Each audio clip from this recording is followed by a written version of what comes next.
रामदेव बाबा बहुत दिक्कत में आ गए, इसलिए हम जा रहे हैं पतंजलि के मेन हेडक्वार्टर उत्तराखंड हरिद्वार। क्यों?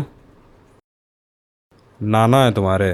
चले देखिए, प्रॉब्लम कुछ ये हुआ है, कोविड के टाइम पतंजलि ने कोरोनिल नाम की दवाई लॉन्च करी, ये बताते हुए कि इससे कोरोना का इलाज हो सकता है। उस पर केस हो गया। हाल ही में उन्होंने डायबिटीज को 100% ठीक करने की बात करते हुए एक आयुर्वेदिक दवाई निकालते हैं, उस पर भी केस हो गया। यहाँ तक कि पतंजलि के अब तक 14 दवाइयों को सुप्रीम कोर्ट बैन लगा चुकी है। पतंजलि के शेयर्स भी काफी गिर चुके हैं और इसकी वजह सिर्फ एक है विश्व प्रसिद्ध योग गुरु स्वामी रामदेव, जो साइकिलिंग करते हुए एंट्री ले रहे हैं। देखिए वो भी बारिश में।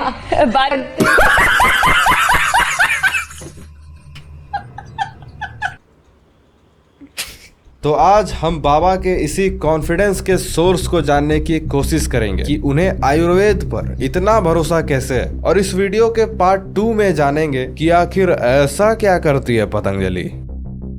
बाबा रामदेव और पतंजलि से पहले आयुर्वेद और एलोपैथ की लड़ाई को समझना ज्यादा जरूरी है।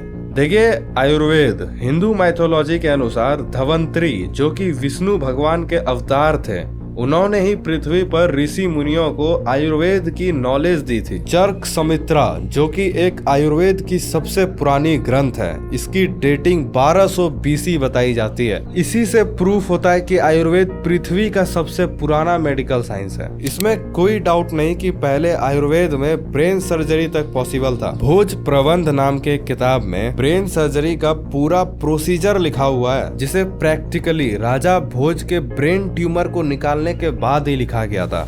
इन सब के बावजूद आज आयुर्वेद के अनुसार सर्जरीज, ऑपरेशन पर बहुत रिस्ट्रिक्शंस लगाए गए हैं। रीजन सिर्फ एक है कि आयुर्वेद में जड़ी बूटियों की मदद से इलाज होता है। मॉडर्न टेक्नोलॉजी और साइंटिफिक दवाइयों का इस्तेमाल नहीं होता है। तो क्या इसका मतलब ये हुआ कि आयुर्वेद आज के कॉम्प्लेक्स बीमारियों को ठीक नहीं कर सकता? ओ स्वदेशी के चमचे, कहाँ आयुर्वेदिक और कहाँ एलोपैथिक मेडिकल साइंस।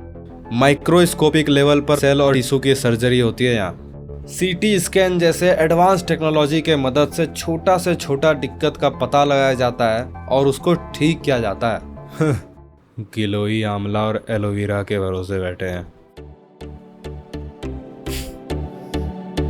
शायद Champak, Hiralal 2 MB RAM type के लोगों को ये बात समझ में ना आए, पर आपको जानकर हैरानी होगी, AIDS, blood pressure, asthma, diabetes, यहाँ तक कोरोना जैसे किसी भी वायरस रिलेटेड बीमारी का इलाज आयुर्वेद के थ्रू पॉसिबल है। क्योंकि आयुर्वेद रूट कॉज, बीमारी के मेन वजह को ठीक करने पर फोकस करता है, जो कि हर बार डायरेक्टली या indirectly digestion problem, immune imbalance, खराब diet, stress, poor sleep, no exercise और गंदे काम जैसे नशा करने से होता है। आई रिपीट, हर तरह का नशा करने से होता है। इन सब को आयुर्वेद सारे डायरेक्शन से कवर करता है। एलोपैथी पर आए तो ये मेनली फार्मा ड्रग्स पर ही बेस्ड होता है, जिसका मेन एम है जहां दिक्कत है पर्टिकुलरली वहीं पर असर करना, चाहे ओवरऑल बॉडी पर जो भी इम्पैक्ट पड़े। लाइक सीजनल फीवर, इसमें बॉडी टेम्परेचर बढ़ जाती है, फिर हम ड्रग्स जैसे कि एस्टाफिनोमेन यानी पैरासीटामोल लेते हैं। ये क्या करता है ना, दिमाग का एक हिस्सा हाइपोथैलेमस, जहाँ की प्रोस्टैग्लैंडिन्स प्रोड्यूस होता है ताकि शरीर गर्म हो और आपका इम्यून सिस्टम जल्दी बीमारी से लड़ सके। तो पैरासीटामोल आपके उसी प्रोस्टैग्लैंडिन्स की प्रोडक्शन को कम कर देता है और आपकी बॉडी वापस से नॉर्मल टेम्परेचर पर आ जाती है। एलोपैथी की वर्किंग आपको एक एग्जाम्पल से समझाना चाहते हैं। मान लो आपका पूरा बॉडी इंडिया है और इंडिया पर एक टेररिस्ट अटैक हो जाती है, तो पैरासीटामोल आपके इंडिया में आपके इम्यून सिस्टम सिक्योरिटी को, आर्मी को ये कमांड देता है कि उन्हें मत मारो, मीडिया में माहौल गर्म मत करो, वही उल्टा सीधा चीज दिखाते रहो। शाबाश, मजा आ गया। इसलिए आप देखिएगा एलोपैथिक डॉक्टर कभी भी एक दवाई नहीं लिखते, वे साथ में और वे जरूरी दवाइयां लिखते हैं। तो अब आपने देखा कैसे एलोपैथी स्पेसिफिक पार्ट पर ही काम करता है और आयुर्वेदिक ओवरऑल बॉडी पर फोकस करता है। ये सब हम इसलिए बताए ताकि मेरे ऊपर भी केस ना हो जाए, जैसे बाबा रामदेव पर इंडियन मेडिकल एसोसिएशन ने किया। कॉन्स्टिट्यूशन ये कहता है कि कोई भी किसी भी मेडिकल साइंस की दवाई, चाहे वो हेम्योपैथी हो, एलोपैथ हो, आयुर्वेद हो, ये पक्के तौर पर नहीं कह सकता कि मेरे इस दवाई से diabetes, asthma, blood pressure, cancer, AIDS जैसी बीमारियां ठीक हो सकती हैं, क्योंकि बाबा रामदेव या कोई भी फार्मास्यूटिकल ब्रांड अगर ये बोलने लग जाए कि मेरा ये दवाई इस बीमारी का रामबाण इलाज है, तो लोग तो अपने एग्जिस्टिंग चल रहे इलाज को छोड़कर उसे अपनाने लग जाएंगे, और अगर उन पर यह असर नहीं हुआ तो एट लास्ट आम लोगों की ही जान जाएगी। तो अब लोग क्या करें? मेरे अकॉर्डिंग अगर किसी को इमीडिएट इलाज की ज़रूरत है, मरीज खाना ही नहीं खा पा रहा, उसे होश ही नहीं आ रहा, तो किसी अच्छे एलोपैथिक हॉस्पिटल में दिखाने की ज़रूरत है।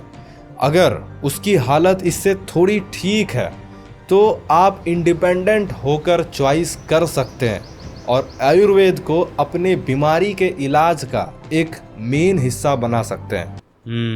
अच्छा, अब जरा इस पर भी आ जाओ कि पतंजलि ऐसा क्या करती है जो उसका हर एक प्रोडक्ट आयुर्वेदिक ही होता है, और आयुर्वेद कैसे कैंसर और एड्स जैसे बीमारियों को ठीक कर सकता है। देखो, अगर हमको इन दोनों में से कुछ भी होता तो हम आयुर्वेद और एलोपैथ दोनों की मदद लेते हैं। अभी जो हम एक प्रिस्क्रिप्शन के फुटेज दिखाए थे वो हमारे तरफ के एक सबसे एक्सपीरियंस डॉक्टर का है। वो हमको एलोपैथी के साथ पतंजलि के और दूसरे कुछ आयुर्वेदिक मेडिसिन रिकमेंड किए, और ये सीख हम वहीं से सीखे। और बात रही रामदेव बाबा, पतंजलि और उनके प्रोडक्ट्स की असली सच्चाई हम अगले वीडियो में दिखाएंगे। इसलिए इस चैनल ठोस अभिषेक को सब्सक्राइब जरूर कर लीजिएगा, ताकि जैसे ही हम अपना अगला वीडियो अपलोड करें आप तक जरूर पहुंच जाए। यहाँ पर पार्ट 2 आ जाएगा कुछ दिन में। मिलते हैं अगली वीडियो में। जय श्री राम।